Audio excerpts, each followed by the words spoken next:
Ora, bom dia mais uma vez, meus amigos. Bem, não há nada para falar em termos de notícias, graças a Deus.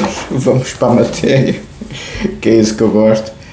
Eu vi aqui as notícias, e o meu pessoal das redes sociais, basicamente é sempre a mesma conversa, né? Os imigrantes, isto e aquilo e aquilo outro, né? Ana Gomes, na picardia com o Sr. Deputado Bruno Nunes. Há uma grande... Não gostei de ver o Sr. Deputado Bruno Nunes a dizer, e eu gosto dele, como sabem, a dizer à senhora embaixadora, não há imigrantes ilegais, ou imigrantes legais, metes na tua piscina. Nunca se viu o Álvaro Cunhal e o Dr. Maio Soares falarem assim, nem até o Jaime Neves, que era bruto, bem, mas esse falava pouco. O Sr. General Ramalhiano, general, quer dizer, nunca se viu falar assim, nem o Balsemão, que também era um bocado abutalhado, bem, Sá Carneiro, muito menos, que esse tinha uma classe, Freitas de Moral, muito menos, Salgado Desenha, muito menos, Jorge Sampaio, enfim, não é da minha grande preferência, mas também era um gentleman. Professor Cavaco Silva, nem pensar nisso. António Guterres também não. Pedro Passos Coelho também não.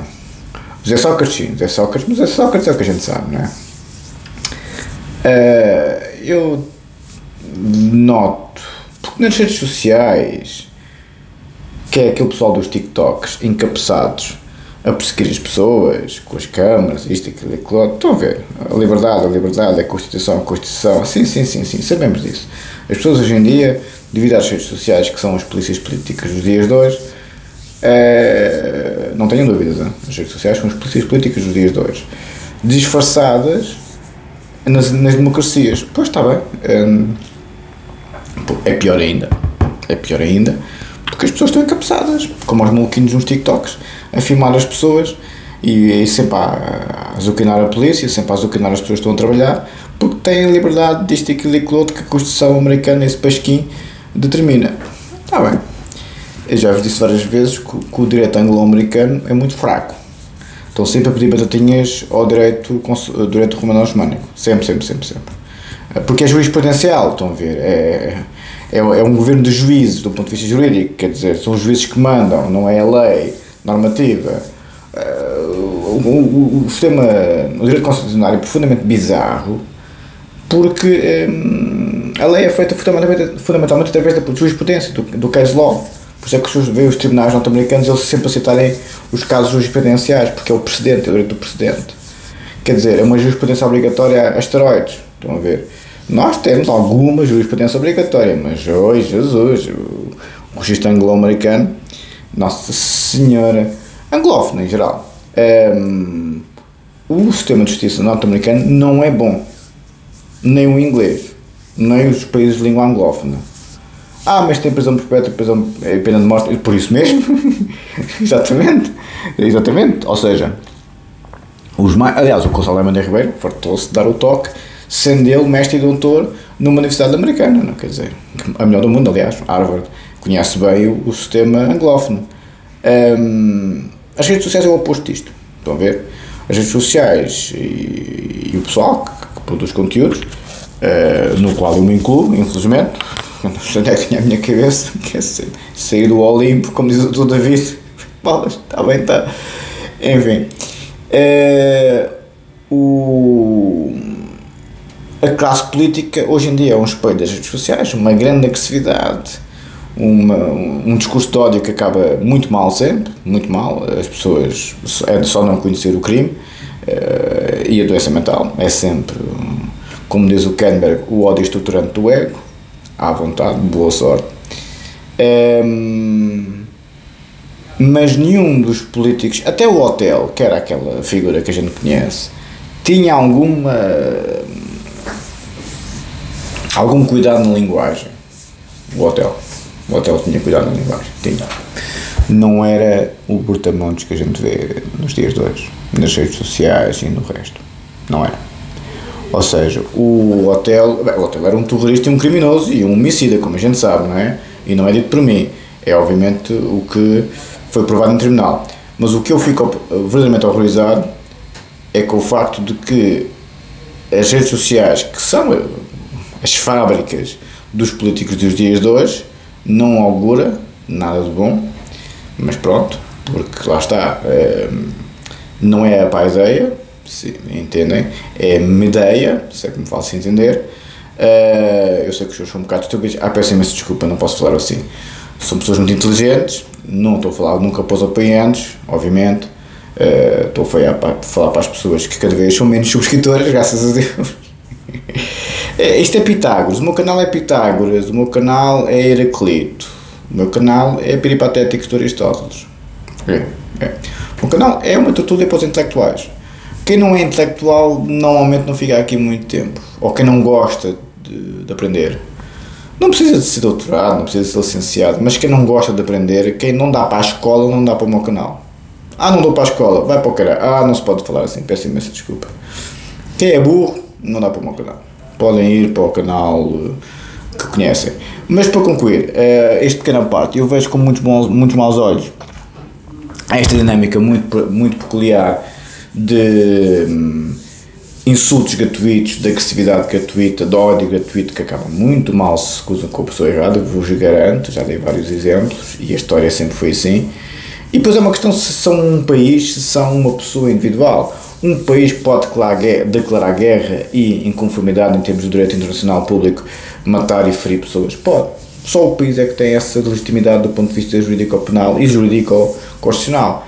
Quando os senhores declaram guerra, por isso é que as operações militares especiais são tão perniciosas. Não há uma declaração de guerra, a Convenção de Genebra não se aplica, ou aplica-se. O direito internacional humanitário aplica-se ou não se aplica. Estão a ver? E a questão é que as grandes potências têm esta falácia de, enfim, matarem e ferirem pessoas inocentes ao abrigo de ser uma operação militar especial quando é uma guerra, não é? Como é evidente. Não há declaração de guerra em nenhuma das partes, não é do ponto de vista jurídico-penal e jurídico-constitucional uma guerra. E esta, não é? As pessoas individuais não têm esse direito. O direito, não há nenhum direito que legitime um indivíduo declarar guerra a outro.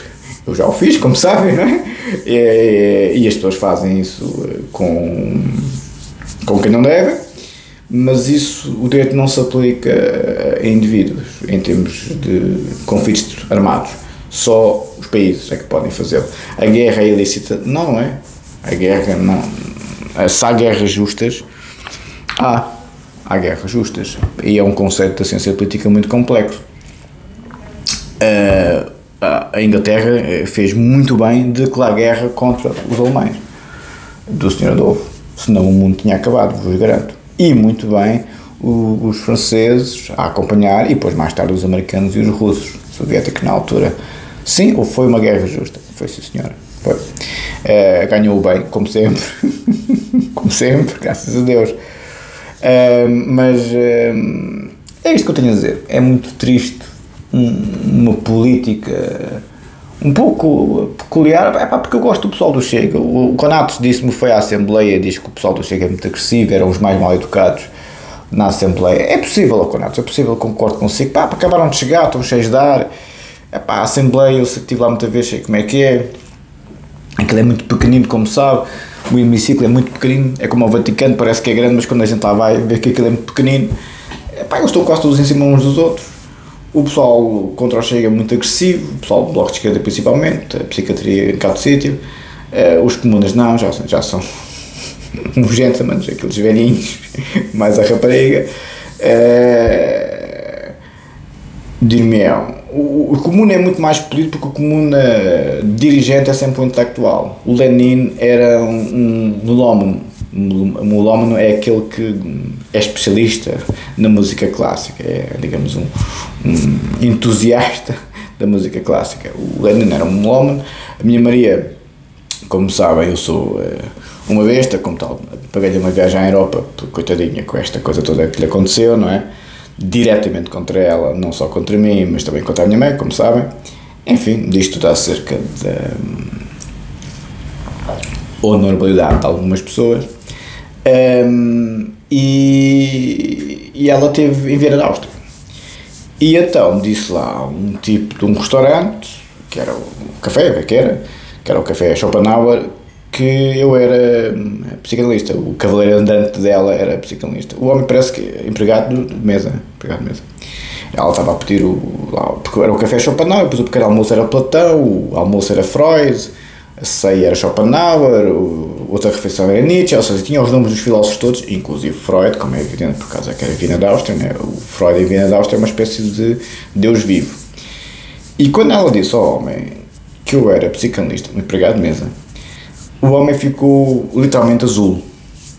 E de responder, isso é a profissão mais prestigiada na Áustria. Só os filósofos é que são parecidos. E eu depois disse à Maria, também devias dizer que eu era filósofo, para o homem ficar mesmo doente. Por acaso era para ter dito.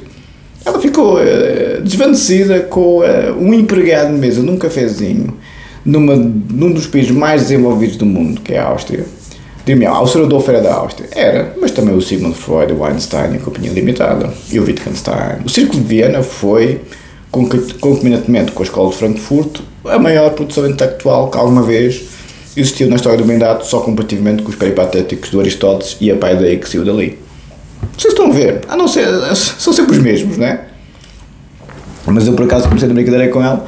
E assim, pois, obviamente que os filósofos psicanalistas nos países muito desenvolvidos e muito civilizados, não é por acaso que ainda hoje a psicanálise tem uma enorme força na Suíça, na Áustria, na Inglaterra, nos Estados Unidos e por aí adiante. Os países verdadeiramente civilizados e desenvolvidos. Não é nos povos primitivos, como diz o homem da paideia. Claro, como é evidente. E aí que estamos. Os povos primitivos comportam-se de forma primitiva. O que é a forma primitiva? Crime e doença mental. Sempre foi. Os povos primitivos ainda resolvem as coisas à facada nas costas e no coração. Literalmente. Atenção. Literalmente. E não é assim. Literalmente. Os que têm os bocados de estudos fazem isso do ponto de vista, tecnológico, é a mesma merda. O cheiro é que é diferente. É a mesma coisa. Estão a dar-vos facadas nas costas e no coração para vos assassinar do ponto de vista existencial. É a mesma coisa. Estão a ver? Isso são os povos primitivos. Ou as pessoas primitivas, que o Freud dizia que é a essência da doença mental e do crime. Quanto mais primitiva uma pessoa, quanto mais o Freud fazia a analogia entre o homem primitivo, o recém-nascido e o doente mental, severo, psicótico. Ou seja, o nascimento do ser humano é o nascimento de uma idade.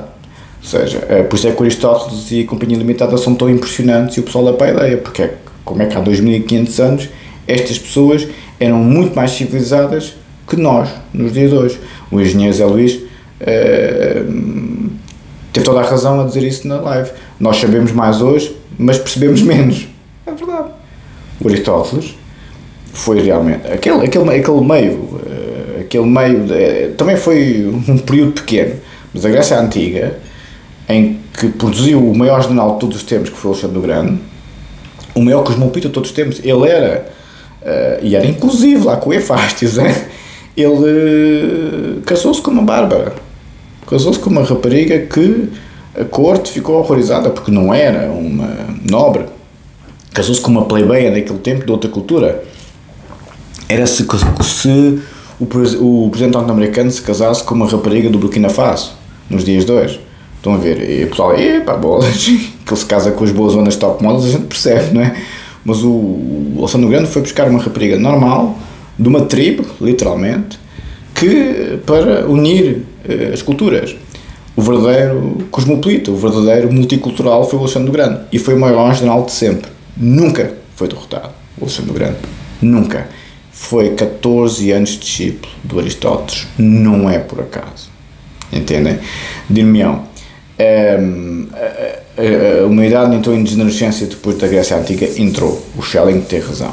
O Schelling foi o autor da tese de mestrado do professor Viriato Sorbanho Marques, que é um professor catedrático de ciência política. Estes autores estão muito dentro da ciência política. E isto é o mundo do intelecto, que é o mundo que fez evoluir o ser humano e a civilização. Por isso é que nós temos desenvolvimento médico, científico, tecnológico, Estado de Direito, democracia e direitos fundamentais. Depois, ao outro lado da equação, os primitivos. Dizia o tio Freud no Totem Mental em 1913. Quem são? Doentes mentais, criminosos. Para o Freud, a humanidade começou, como dizia o O Hesíodo, o princípio foi o caos, e o Freud acrescenta, no princípio foi o crime. Este caos e este crime é a doença mental, na sua essência. Pessoas muito perturbadas psicoticamente ou criminalmente, aquilo é um caos absoluto. O Hesíodo e o Sigmund Freud são irmãos gêmeos. O Hesíodo na Teogonia. O professor Amaral Dias gostava mais do Hesíodo do que do Homero, porque estava sempre a dizer: a Gênese é a Teogonia. E eu: professor, então e os poemas homéricos? Também, mas a Gênese é a Teogonia. O professor Amaral Dias entendia que o Hesíodo, a Teogonia do Hesíodo, é mesmo o princípio da humanidade do ponto de vista civilizacional, porque no princípio foi o caos, como dizia a Teogonia do Hesíodo. Estes escritos não são conhecidos a não ser dos helenistas. A psicanálise é profundamente helenista, como já se percebeu há muito tempo. Nós papamos os gregos todos. Metaforicamente, hein? Vejam lá, não. O português é uma língua muito traiçoeira. Já as gregas pode ser literal. Agora, as ciências dos dias de hoje, pois com os movimentos progressistas, isto e aquilo, não é progresso coisa nenhuma. Não é progresso coisa nenhuma. Ninguém progride a atacar os outros. O que existe nos dias de hoje é esta linguagem de pessoas muito fracas e muito desequilibradas e muito doentes e muito criminosas, a verdade seja dita, às escondidas, como os maluquinhos no TikTok, encapuçados a filmar as pessoas, a filmar os polícias, a provocar os polícias para a porrada e depois a queixarem-se que são vítimas. Estão a ver, do habitual. E é esse o mundo de hoje. Vejo como nunca se veria um senhor Jornal Ramalhianos ou até um hotel, por mais incrível que pareça, a falar assim. Bem, o hotel fez muito pior, não é? Mas perceberam, não é? Ou seja, dir-me-ão, aquele senhor que mandou um e-mail que trabalham com o senhor General, que eu não vou aqui referir os pormenores, a dizer-me, até na vida militar as coisas tão complexas, não me surpreende, porque corrupção das normas, corrupção dos valores, Tito Livio. A Europa, por mais que me custe dizer, só pode recuperar virando à direita securitária, não à extrema-direita, espero eu. Mas reconheço que engenheiros afelinos e outros afins têm razão. A coisa chegou a um ponto que, pois, está a estourar, não é? Está a estourar. Dir-me-ão, mas gosta mais das ditaduras? Bem, nem 8 nem 80. Para mim era um meio termo. Singapura. Se o Estado de Direito é justo, eu não me importo de uma democracia um bocadinho menos liberal. Eu não sou um democrata liberal. Eu defendo uma democracia autoritária, mas não uma ditadura, nem um regime autocrático. Eu defendo uma democracia com um Estado de Direito muito forte, em que as liberdades civis dos cidadãos são muito bem defendidas. A democracia não me choca. Um regime estilo singapuriano, em que são sempre os mesmos a governar, ali uma clique, mas se governarem bem, e se não fazem mal aos seus cidadãos, se não há polícias políticas, se não há isto, aquilo e aquilo outro, são só um bocado de ganhos com quem se porta mal, não me choca. Se Singapura acabasse com a pena de morte e com as chibatadas e com a prisão perpétua, era um regime perfeito para mim. É quase. O primeiro-ministro é uma pessoa singapuriana, bem, todos eles, desde o Lee Kuan Yew, pessoas charíssimas, de uma integridade tremenda, pessoas profundamente justas. Os senhores veem o Lee Kuan Yew, é respeitadíssimo por toda a gente, seja chineses, seja americanos, seja europeus. Fundou uma nação de um pântano em 40 anos, nestes 40 anos aquilo já estava um espetáculo. Enquanto todos os outros andamos aqui à batatada. Eles são conservadores, são muito conservadores, são. E vamos ver se a alternativa à paideia e ao conservadorismo da paideia é boa, porque o que a gente viu, o que nós estamos a ver é que os valores da esquerda, eu tenho um coração de esquerda, como sabem, devido ao meu avô, mas é uma esquerda contra as ditaduras, é uma esquerda contra as polícias políticas. Não é a esquerda da ditadura do proletariado. O meu avô não era uma pessoa instruída. O meu pai já era. Mas o meu avô não era uma pessoa instruída, como é sabido, não é? Quer dizer, era rico. São Francisco de Assis tinha a mania que Eu acho que aquilo deu para o todo por causa da mulher. Ele casou-se com uma espanhola e o meu bisavô não aceitou. Ela tinha que entrar pela porta dos criados, lá na mansão na Graça, ao que parece agora é um quartel, porque esse grande Mocata Salazar confiscou a casa da família, porque obviamente o meu avô, como sabe, era comuna. E foi para o Tarrafal, sem julgamento, sem processo penal, sem acusação, sem nada. Isso não defende. Ditaduras que fazem isso às pessoas não defende. Regimes de democracias incompletas, como a singaporeana, em que o Primeiro-Ministro ou o Presidente do Conselho é uma pessoa íntegra e honesta e que respeita ao Estado de Direito, os tribunais são independentes, se há asneira os tribunais não são mandados pelo ditador. Em Singapura os tribunais são independentes. O Primeiro-Ministro e o Poder Executivo não têm qualquer interferência. Nenhuma. O Estado de Direito é muito bom. Tem molduras penais muito severas, inclusive as chibatadas. Mas enfim, ninguém é perfeito, não é? Dir-me-ão, por isso é que gosta tanto do Sudeste Asiático, claro. Até a Tailândia. As pessoas veem a princesa, a filha do rei, que estava na Inglaterra, porque o rei é fresco com as meninas, então cada vez que se chateia, pumba, exila tudo. Este Henrique VIII e a mãe da rapariga, que foi uma das esposas do rei da Tailândia, que é feia até à medula, mas tem umas boas ondas de todo tamanho, porque é que será? É o rei mais rico do mundo, o rei tailandês. Eu gosto daquilo, eu gostei bastante de Bangkok, muito, muito, muito. Aquilo, a minha mãe também adorou aquilo, é? Lá está, eu levo a minha mãe para o Sudeste Asiático e a Maria vai para a Europa, estou a ver, não é? Eu sou como o Heidegger, leio o Dostoiévski sozinho e leio a Bíblia com a esposa. O Heidegger era assim, era um fresco. Sozinho lia o Dostoiévski, mas para não dar mais influências, lia a Bíblia com a esposa. O Heidegger também era fresco, teve uma amante de muitos anos, que era a Ana Arendt, e judia, uma besta daquela, supostamente nacional-socialista, não sei como é que nos dias se relaciona com ele, mas a extrema-direita é que sabe, não é? E então o Heidegger, com muita piada, lia sozinho o Dostoiévski, que esse era muito pecaminoso. Eu sou igual, não é? Eu mando a Maria lá para as terras do Freud e do Mozart e do Schopenhauer. Mas é esta a diferença dos países civilizados e das tribos, dos registros primitivos. Dir-me-ão, porque é que eles estão a tomar conta? Há um certo... Não estão a tomar conta. Há umas bolsas ideológicas que, devido às redes sociais, fundamentalmente têm alguma voz. Não creio que será... acho que é só de pouca dura, como dizem os portugueses. Acho que é só de pouca dura, porque todos os outros países, o Sudeste Asiático é farto de rir. Os senhores, dir-me-ão, a princesa que eu estava a dizer, a princesa tailandesa, é uma giraça de todo tamanho, é uma designer de joias e de roupa e não sei mais o que, estudou em Inglaterra e tal. As herdeiras, as ricas, têm muita mania de estudar moda e joias e é sempre assim, nunca é para a ideia e código de processo penal, muito raro. Isso é muita areia para a caminhonete desse pessoal. Esse pessoal gosta de boa vida. E então a herdeira, que é uma giraça de todo tamanho, foi educada em Inglaterra. Não é a herdeira do trono, o herdeiro do trono por acaso até é um rapaz um bocado esquisito, mas enfim, o rei é que sabe. Mas ela é uma joia de rapariga, completamente ocidentalizada, uma classe primeira apanha. Aliás, a primeira-ministra tailandesa tem uma classe primeira apanha, percebem? Não é tão...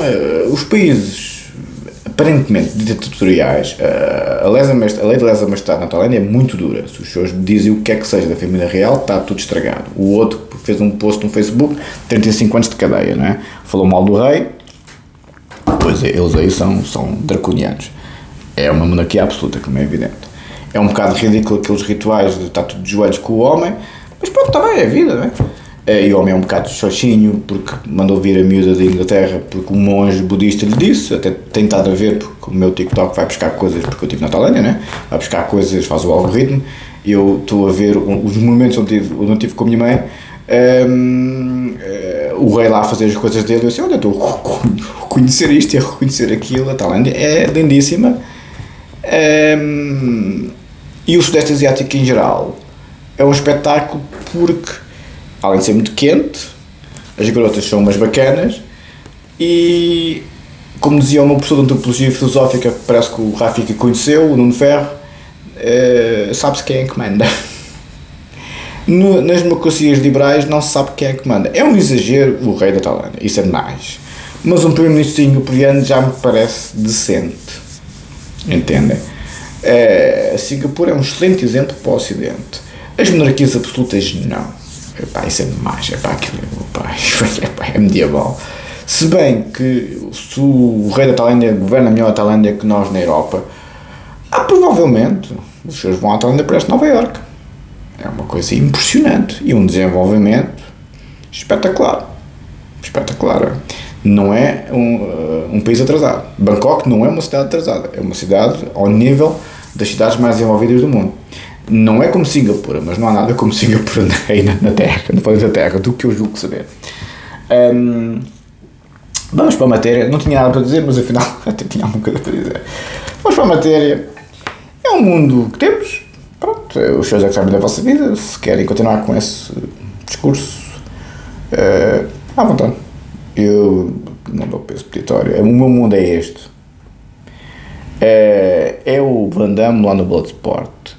No momento que os senhores baixam a guarda e começam a lutar, o que é que seja, com as armas dos outros, o outro lado é doença mental e crime. O Bian dizia isso e muito bem, a falar da relação dos psicanalistas com os pacientes. Nós envolvemos, mas não ficamos envolvidos. O outro lado querem que os senhores fiquem envolvidos no caos deles. No princípio foi o caos, como dizia o Teogonia do Isíodo, que tanto o professor Maldiz gostava. Vão ver? Ou seja, é o caos, aquela vida é um caos, seja por doença mental, seja por crime, seja pelo que for, é um caos. Se os senhores entram no caos, sendo homens do intelecto, da razão e da lógica, pois. Bom, vamos para a matéria, o nosso amigo Jäger, vamos para a paideia, que é o único código civilizacional que temos no Ocidente. Se os singapurianos seguem a paideia, não seguem. Seguem o Confúcio que falámos na live. Sim, e o Confúcio é contemporâneo ao nascimento da filosofia, aliás, um bocadinho anterior, mas do ponto de vista de pensamento é contemporâneo a Sócrates, Platão e Aristóteles. Do ponto de vista cronológico, o Confúcio é século VI antes de Cristo. A filosofia nasceu no século V a.C. e Aristóteles e Platão no século IV a.C. Do ponto de vista do pensamento, são contemporâneos. Do ponto de vista cronológico, Confúcio é um bocadinho anterior, um século, a Sócrates, e é do mesmo século do que Hipócrates, que é o pai da medicina, que também é século VI a.C., e os pré-socráticos fundamentais, principalmente o Anaximandro, que é o primeiro fragmento civilizacional, que o Heidegger tanto trabalhou, o Nietzsche tanto trabalhou. Eu trabalhei esse fragmento a partir do Heidegger e a partir do Nietzsche, porque o Heidegger traduz de forma diferente, o Nietzsche tem outro entendimento. Esse fragmento do Anaximandro é o primeiro escrito civilizacional, verdadeiramente falando do ponto de vista filosófico, mais que o Homero, aliás, é século VII a.C., 300 anos depois do Homero. É aqui que está a gênese da civilização e é aqui que está a essência da civilização. O outro lado é o caos, o outro lado é o crime, o outro lado é a doença mental, como os senhores, aliás, têm visto, não é? Por isso. Calma sempre mal, não é? A história provou isso. Podem ter as divisões que quiserem, podem ter os panzers que tiverem. O Sr. Adolfo foi ao ar. E se o Adolfo foi ao ar e era o que era, vejam bem uns gostos de jogo, não é? A sofística como fenómeno da história da educação, área T, educação, ideal humano da polis, Estado e educação, área T, política, sofística, os sofistas na filosofia e ciências gregas, os sofistas fundamentam a paideia. E porquê é que será que os sofistas fundamentam a paideia? Origens da pedagogia e do diálogo de cultura, os sofistas e consciência cultural grega, conceito de natureza humana, muito importante este aqui. Já vai ser na página 348. Eu vou ler a paideia toda nas lives e nos meus vídeos. Todinha. Eu tenho agora um novo... Eu estou a seguir as recomendações do engenheiro Afonso e muita outra gente, engenheiro Avelino, engenheiro Zé Luís, todas as pessoas que gostam de mim, de, enfim, ser menos passivo, e realmente eu de passivo acho que não tenho absolutamente nada. O meu passivo... Como é que dizia? Era o Ricard ou o Levinas? Acho que era o Ricard em diálogo com o Levinas. mais pacífico que toda a passividade. Eu acho que é a única coisa que eu discordo do Ricardo e do Levinas.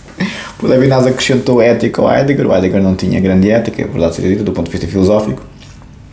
É preciso a crítica que lhe fazem, não havia grande ética, é verdade.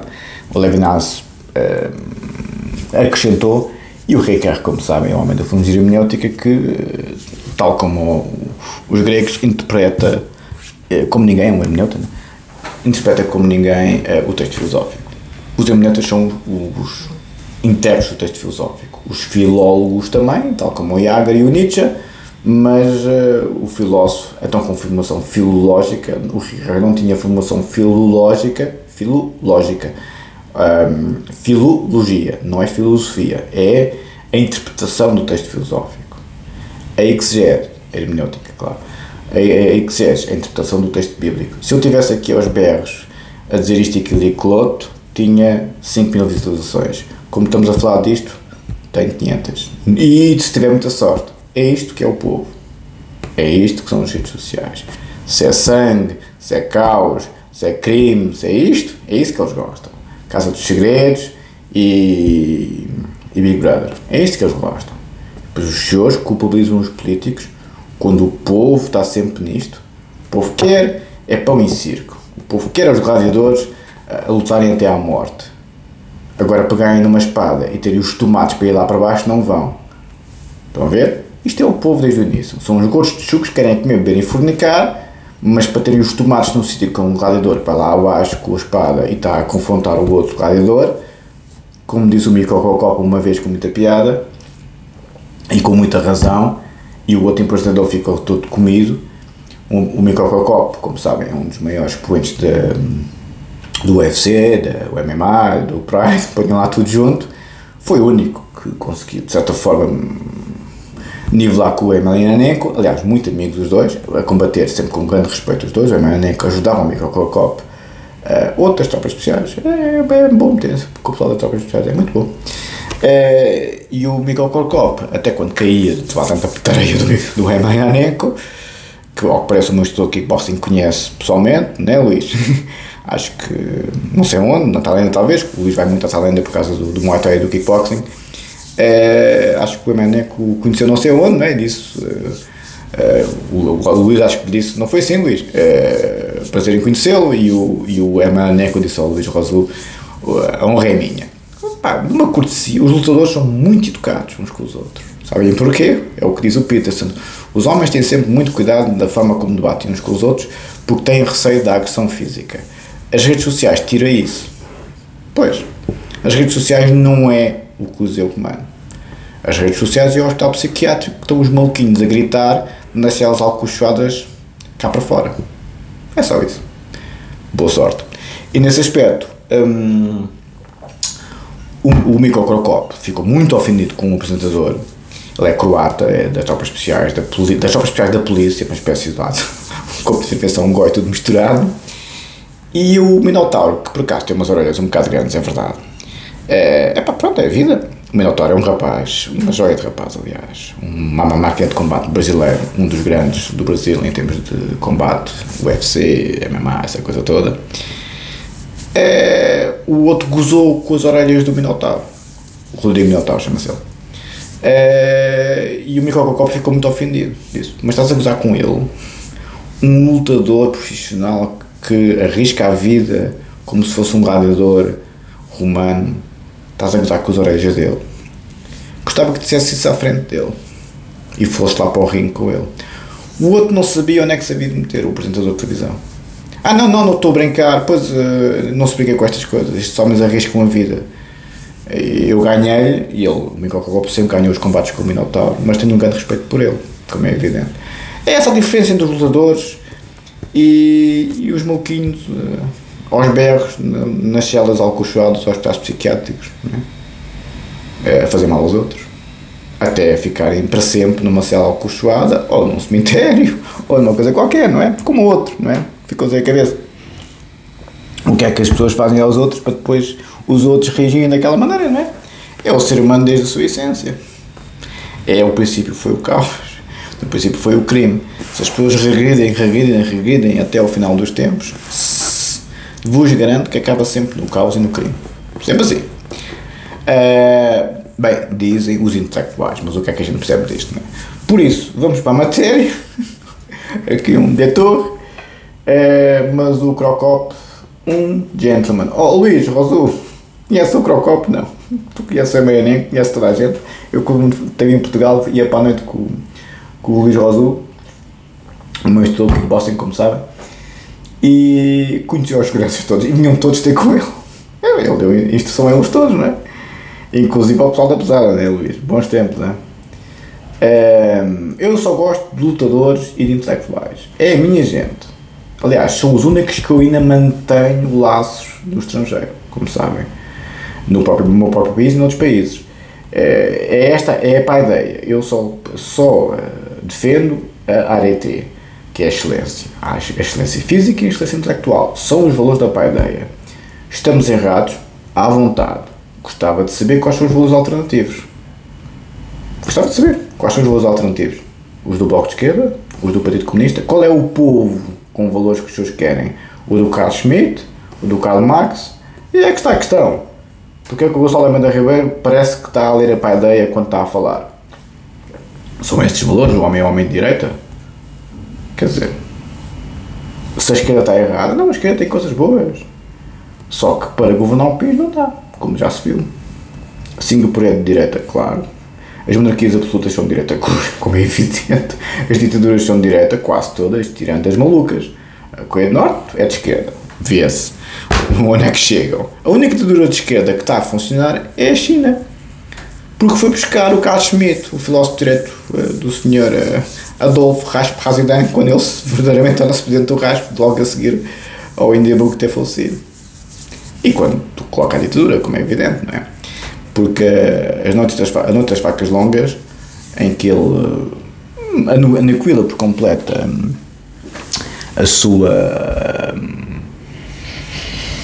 oposição, tanto as SA interna como o Von Papen, que era o vice-chanceler, foi em 1933, quando ele institui a Constituição que acaba com as liberdades todas, e a Constituição de Weimar, a dele, como é evidente.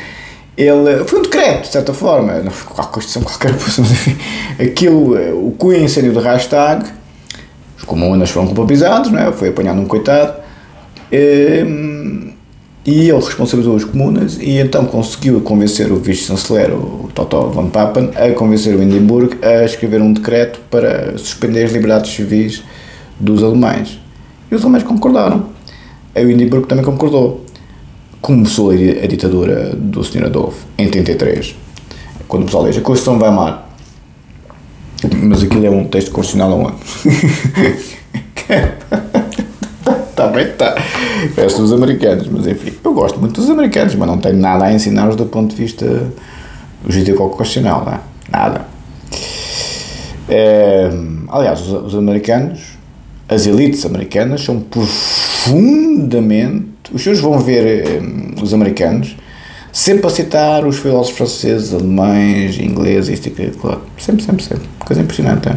O Renascimento não foi um reavivar dos valores romanos ou medievais. O Renascimento foi, obviamente, medievais nunca, não é? Acabou com a Idade Média, o Renascimento foi um reavivar dos valores gregos. A humanidade avançou espetacularmente a partir do século XV por causa do renascimento dos valores gregos. Os valores da Idade Média foram os valores da cristandade? Foram. Limitaram o desenvolvimento humano? Limitaram. Sim, por mais que me custe dizer. Porquê? Epá, tinha que se colocar ordem na casa. Estava tudo um bocado esquisito. E pronto, e foi assim que o mundo evoluiu, dir-me eu. Mas a cristandade foi muito útil? Foi. Mas limitou o desenvolvimento. Sim, limitou, do ponto de vista filosófico, científico, sim, realmente, ia falar em inglês, sim, realmente limitou. Epá, era o que era, foi o Salazar daquele tempo, teve que haver alguém a meter ordem na casa, e aquela ordem na casa demorou 1000 anos, é a vida. Para concluir aqui a nossa ideia, origem da pedagogia e ideal da cultura, Os sofistas e a consciência cultural grega, conceito de natureza humana, como estava a dizer, Protágoras, o tal que diz que o homem é a medida de todas as coisas que são e das coisas que não são, sofítese e conceito de cultura, trivium e quadrivium, atitude social perante a ciência.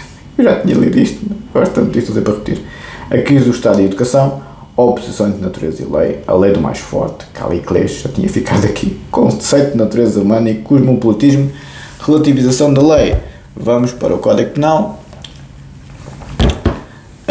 Não, vamos para a matéria, então, a minha tesezinha, então, mas o narcísico tem que falar dele próprio, que eu estou enamorado comigo mesmo, com os longos canudos louros que eu tinha quando era criança, que era tão bonito que supostamente ia ser raptado dela pelos romanês, a minha mãe, isto é verdade, não é? Ao que parece, tinha um medo que se pelava, e o meu pai também, de eu ser raptado em criança lá pelo aquele pessoal que o André Ventura não gosta nada, porque realmente parece que eu estava, elas, especialmente as velhas, estavam sempre a olhar para mim porque era tão bonito, porque eu tinha mesmo longos canudos louros quando era novo, porque eu sou como a minha mãe em termos de morfologia, era muito louro quando era miúdo, por isso é que a minha barba está toda branca, isso deixa crescer um bocado o cabelo todo branco, porque eu era muito louro, entende? A minha mãe não tem cabelos brancos nenhum, mas eu tenho, o que é que será, não é? Mas enfim, onde eu quero chegar é que é a escolha que os seus têm. A esquerda, que o Alexandre está sempre a bater, é muito má. Não, tem coisas boas. Os sindicatos, os valores. Os comunas deram-nos algumas coisas. Pouquinhas, mas deram. A extrema-direita não tem moral nenhuma para falar dos comunas. Porque deram-nos algumas coisas, mas bolas. Se o mundo é melhor governado à extrema-direita ou à extrema-esquerda, são os dois umas bestas, quer dizer, matam se não concordarem com eles. Há campos de reeducação na China a torto e direito. Eles matam os opositores, não é? Pode ser com mais polícias políticas, com mais redes sociais, assassinam-los do ponto de vista existencial. As redes sociais são os mais cobardes de todos, não deixam lá abaixo, não é? Estão cá em cima a pão e circo, aos berros, feitos estúpidos, feitos maluquinhos, mas lá embaixo quem luta a sério, os gladiadores, é que têm coragem e têm luz no sítio. Os maluquinhos estão gordos de chubos a espernear, como sempre espernearam, os filhos da outra habitual. Tínhamos ficado no Batista Machado, isto é a minha tese totalmente em direito penal, como sabem, eu sei português, num dever de participação, não recusando assim o nosso contributo para a obra histórica do homem, diz o professor Batista Machado. O nosso contributo para a obra histórica do homem é o que os intelectuais fazem. Os contributos para a obra histórica do homem, a evolução da sociedade e a evolução da civilização. O que é que os senhores veem nas redes sociais? Não veem evolução da sociedade nenhuma, veem só doença mental, crime, ódio e caos. Se isto está a fabricar os políticos dos dias de hoje, não me surpreende que quando cheguem às televisões estão sempre a insultar uns aos outros e o Conatos vai à Assembleia da República e vê aquilo tudo na batatada. Claro. Se tivesse um micrococop ou aquele parlamentar público que eu gosto tanto, doutorado em matemática e campeão do mundo de boxe, olhava para eles e disserem assim: é pá, vocês não têm cara para levar uma chapada na focinha, mas têm mania que são gladiadores. O problema é este, é que temos homens, o general Ramalhianos não se metiam com ele de certeza absoluta, nem com o senhor coronel, bem, major, general mais tarde, Jaime Neves. Estão a ver? É que estas libelinhas chegam aos órgãos de soberania, mas são profundamente... Epá, eu não quero um micrococó, até gostava, por acaso até gostava. O homem nem que meteu-se na política. O Putin gosta muito dele. Muito. O Putin estava sempre a ver as lutas do Emelianenko. Porque a cultura russa é uma cultura muito guerreira. E talvez por isso é que também o Trump voou baixinho. Não é assim, engenheiro? Belino. Pois, o Trump sabe bem quem é que pode apertar com ele. Ora, é isto mesmo. O professor Batista Machado diz mesmo isso. O nosso contributo para a obra histórica do homem, diz o professor Batista Machado, na obra Antropologia, Existencialismo e Direito, obra dispersa, volume 2, Filosofia do Direito, Direito Público e Outros, 1993, página 144, nota 83. A procura de uma legitimação das concretas exigências de dever ser impostas ao homem enquanto ser livre possibilitará tornar perceptível a dimensão e intensidade do dito dever original. Qual é o dever original dos seres humanos? Qual é o dever original dos seres humanos? Contribuir para o desenvolvimento da sociedade. Contribuir para que o bem se implante. Porque o mal está sempre aí. Eu não sou religioso. Não tenho cá as teorias que o diabo, isto, Lucifer, Belzebu, isso para mim, chapéu. Para mim, aí concordo com Marx. Do céu à terra, do espírito à matéria. É criticar o ego. Concordo com Marx. Vamos ser homenzinhos e perceber que quem fabrica o mal não é o Belzebu, nem o Lucifer, nem o diabo. São os senhores. Estou possuído pelo demónio. Isso foi o que se pensava acerca da saúde mental até o século XX. Não estão possuídos pelo demónio coisa nenhuma. São psicóticos. São psicopatas. São doentes mentais. São doentes morais. São criminosos. Não quer saber. Não estão possuídos pelo demónio coisa nenhuma. Isso era a explicação metafísica. Nem Aristóteles falava disso alguma vez, né? A paideia, vão ver aqui qualquer tipo de discurso desse. E a paideia, como sabem, é a gênese da civilização.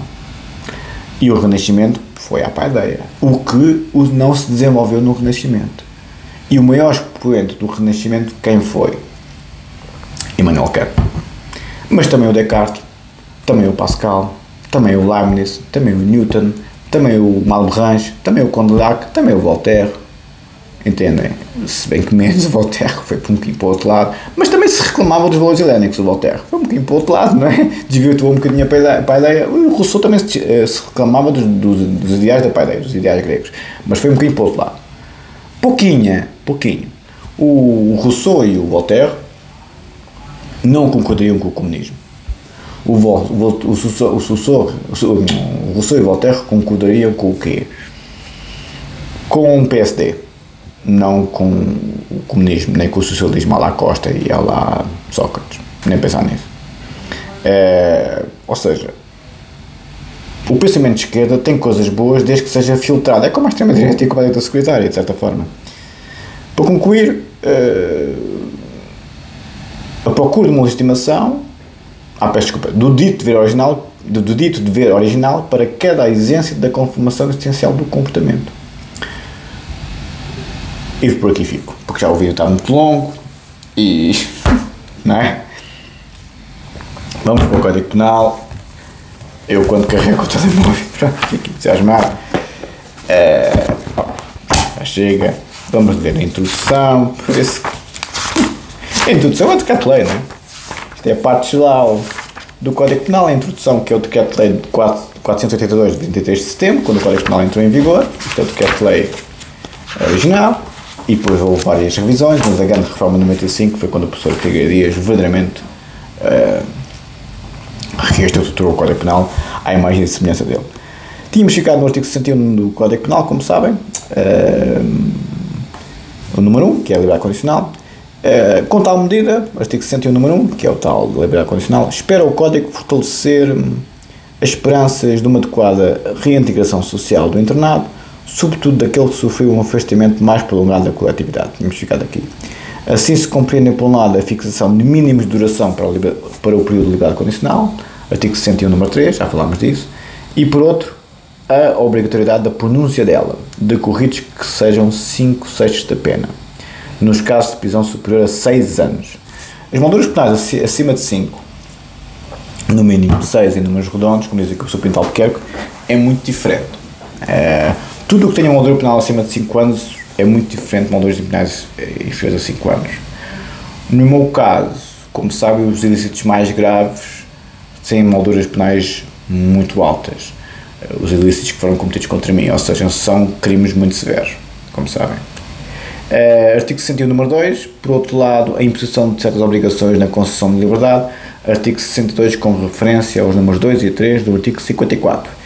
E a possibilidade de apoio de assistentes sociais, artigo 62, com referência ao artigo 55, atenuarão certamente a influência de vários componentes exteriores de perigosidade, com o que melhor se garantirá o sucesso de uma libertação definitiva.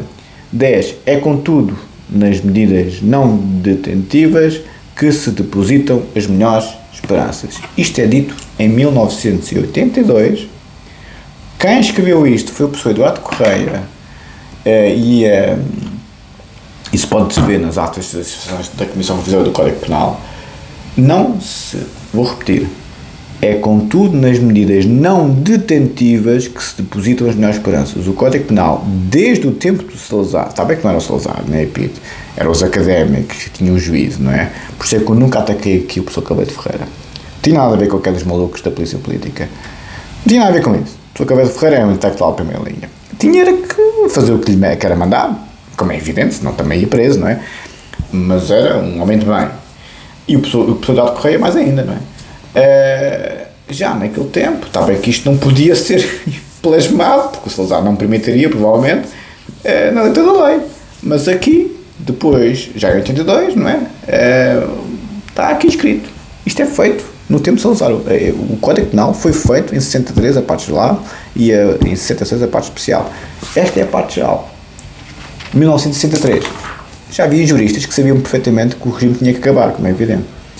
É, contudo, nas medidas não detentivas que se depositam as melhores esperanças. A extrema-direita das minhas lives tinha alguma razão. O regime não era tão mau como os socialistas também o pintam. Havia muita gente de qualidade. Já a figura do ditador é que outra conversa, não é? Continuando, para concluir, finalmente as notas ao artigo 71 do Código Penal, que é, como sabem, a determinação da medida da pena. Tínhamos ficado na nota 23, a meio, e finalmente vou acabar as notas do artigo 71. A questão de sobremaneira importante em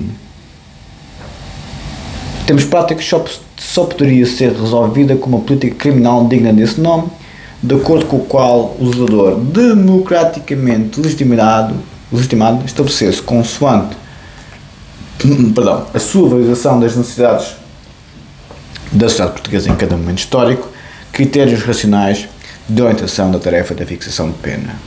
Andamos sempre nisto. Os juristas têm dificuldades com a legitimidade democrática, mas o legislador tem que ter legitimidade democrática, como é evidente, porque é ele que faz a lei. Como é evidente, não é? 24, última nota. De qualquer modo, a lei penal inclui uma norma processual expressa no sentido de obrigar o juiz a fundamentar as suas opções relativas à determinação da medida da pena. A lei processual penal obriga o juiz a fundamentar a sua decisão. No quê? Na dogmática, na doutrina, na letra da lei, claro, e na jurisprudência. Não é apeteceu-me, está bem, é o que ele comeu ao pequeno almoço, como dizia o de Porky, mas tem que estar um pequeno almoço muito bem explicadinho, não é? O propósito foi o de consagrar a total sindicabilidade destas opções. E quem é que disse isto? Eduardo Correia, parecia que estava a adivinhar. Em atas do Código Penal, Eduardo Correia, 195b, 125. Já o professor Eduardo Correia falava disto em 1965. O Salazar sabia disto? Não creio. Até porque já estava muito velhinho e, como sabem, sai do poder em 68 e morre em 70, estava preocupado com outras coisas. Acresce que a jurisprudência do Tribunal Europeu dos Direitos Humanos já fixou critérios claros para a escolha da espécie da pena e a determinação da pena concreta em relação a certos crimes contra as pessoas graves. Ver a anotação ao artigo anterior e vamos ver realmente o artigo anterior. E o artigo anterior é isto que já acabámos de ler, o artigo 71. O artigo anterior é o artigo 70 e que é o capítulo 4, escolha e medida da pena, secção 1, regras gerais, artigo 1, critério da escolha da pena. E isto vai ser, depois de termos acabado quantas notas é que foram? As 24 notas do rodapé ao artigo 71, vamos agora para o artigo 70 e deixem-me pôr aqui a fita vermelha, que é o separador, as consequências jurídicas do crime que a Maria está a trazer, que é o meu livro que já estava lá em casa, está tudo com aqueles separadores amarelinhos que nós usamos no direito. Este, como eu não tenho aqui os separadores amarelinhos, não tem nada ainda, mas devia ter.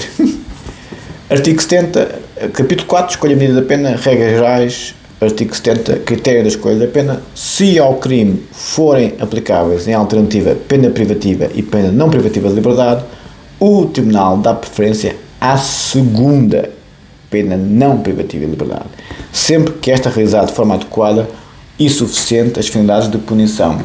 Acho que os senhores estão aqui a perceber porque é que eu fiquei tão chocado com as barbaridades que fui ouvindo ao longo de muito tempo. Isto já está a ser pensado desde os tempos do professor Eduardo Correia em 1963 na parte geral. Se as pessoas são mais gãs que o professor Eduardo Correia, que era quem fez o Código Penal ainda no tempo de Salazar, bem, se isto não é fanatismo, vou ali já bem, não é? Mas enfim. Código de Processo Penal, volume 1, para concluir, o vídeo já lá vai muito longo, eu começo a me entusiasmar. Já tínhamos lido a introdução à quarta edição, estávamos a ler a introdução à quarta edição, Código de Processo Penal, volume 1, as leis que se alteraram, a portaria número 624/2010, 16/8, que revê a portaria 469/2009, de 6 de maio, a portaria número 694/2010, de 11/8, que revê a portaria número 10/2008, de 3/1, a lei número 26/2010, de 30/8, que altera o Código de Processo Penal. Pronto, fica aqui. Em relação ao volume 1, estávamos no artigo 127 do Código de Processo Penal, que é a livre apreciação de prova, e tínhamos ficado na nota 21, em que o professor Pinto Albuquerque estava aqui a referir o Acordo do Tribunal Europeu dos Direitos Humanos, Put Facticius e Lituânia, ações fora do processo. Lembram-se desta? A afirmação do juiz assume convicção da possível condenação ou absolução parcial do arguido e da surpresa pelo fato do arguido continuar a sustentar a sua inocência. Lembram-se disto? Em que o juiz não pode dizer isso. O juiz tem que condenar ou absolver, não pode estar a fazer comentários ad latere. Acordo do Tribunal Europeu dos Direitos Humanos, Lavente vs Letónia, de 28/12/2002. Conferência de imprensa, isto são ações fora do processo. O professor Pinto Albuquerque é muito duro com os parvos que andam a comentar ações fora do processo. Estão a ver, faz lembrar alguém, não é? Do que não sabe é melhor estar calado, como é evidente, não é? Conferência de imprensa realizada pela polícia, está proibido por lei, por exemplo, não é? Está proibido por lei estas injúrias, estas difamações. E se for grave, uma doença caluniosa, uma denúncia caluniosa que, como sabem, tem molduras penais muito altas. E conferência de imprensa realizada pela polícia para mostrar os arguidos detidos, que não foram identificados pelos seus nomes, mas eram facilmente reconhecíveis. Estão a ver aqui os nomes da Assembleia das Crianças? É por aqui. Onde foi distribuído um comunicado no qual se referia que eles eram membros de uma organização ilegal e que estava provado, e o professor Pinto Albuquerque põe entre aspas, que eles tinham cometido vários crimes. Estão a ver? Até a própria polícia, se não há prova produzida em sede de julgamento, os senhores não podem dizer barbaridades sobre as outras pessoas. Não tem prova disso. Tem que estar provado em sede de julgamento o que os senhores estão a dizer, se é uma coisa negativa.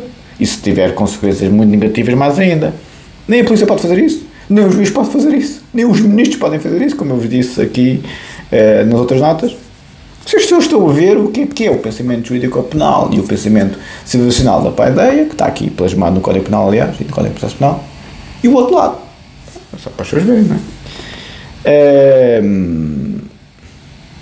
Acordo do Tribunal Europeu dos Direitos Humanos e outros, vezes Turquia, essa grande democracia, de 28/10/2004, afirmação, sem qualquer reserva, que os arguidos cometeram crimes constantes de uma decisão do Ministério Público de extradição destinada a processo criminal estrangeiro. Acordo do Tribunal Europeu dos Direitos Humanos, Ismolov e outros, vezes Rússia, de 24/4/2008. Pois não me surpreende que o Ministério Público russo e a polícia turca sejam de gancho. Ficamos por aqui, um abraço, até amanhã.